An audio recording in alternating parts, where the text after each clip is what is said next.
And it's Thanksgiving or Christmas, and you have some resentments, because if you don't gather the family together and make sure they're all home and make sure they all come, and if you don't cook the dinner, and if you don't get them all together and make sure they aren't watching football while they're eating the dinner and everything, it's not going to happen.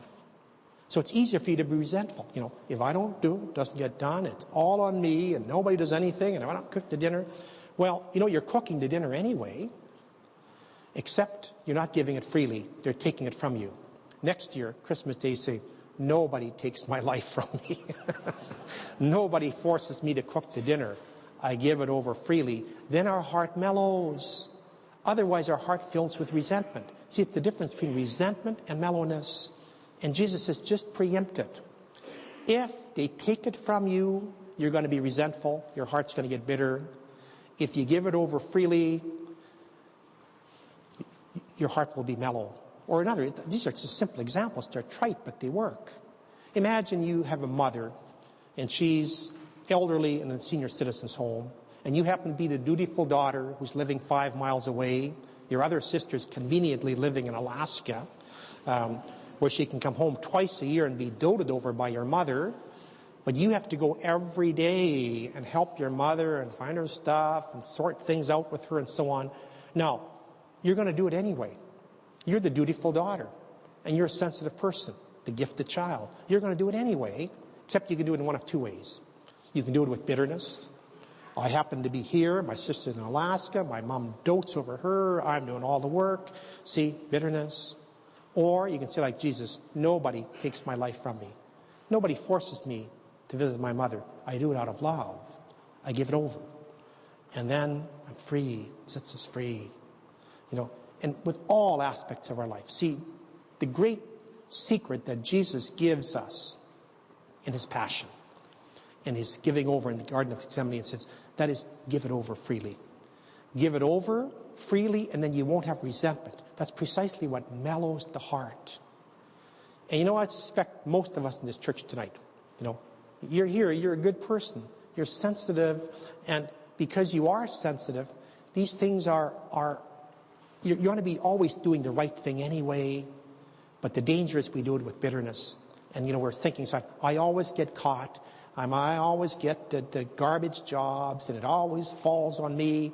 See, we're doing the right things. We're marching to Calvary with Jesus, but we're marching here with bitterness. Our hearts are hardened. There's no mellowness. That's the struggle. Now, those are the three ways we define the mellowness of heart. But still the big task is, how do we get there? How do we mellow our heart? What do we do? And we need to have a certain kind of prayer that I'm going to talk about. I'll do it tomorrow night. Talk about a certain kind of prayer, which is the type of prayer that takes us to mellowness of heart.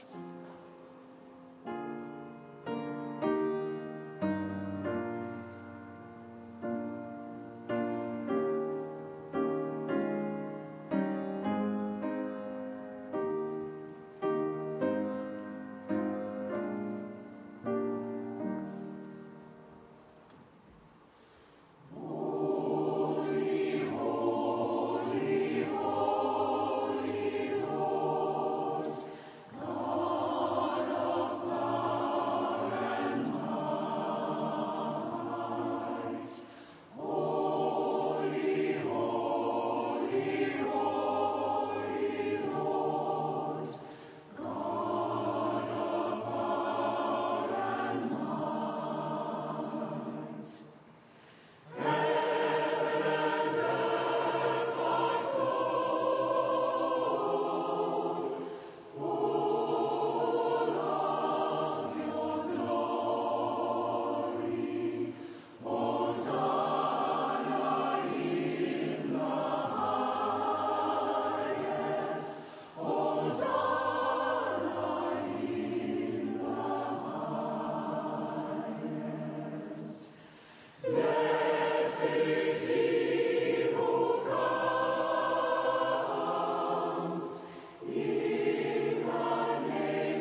We keep a mellow heart in a bitter time through prayer, but through the right kind of prayer.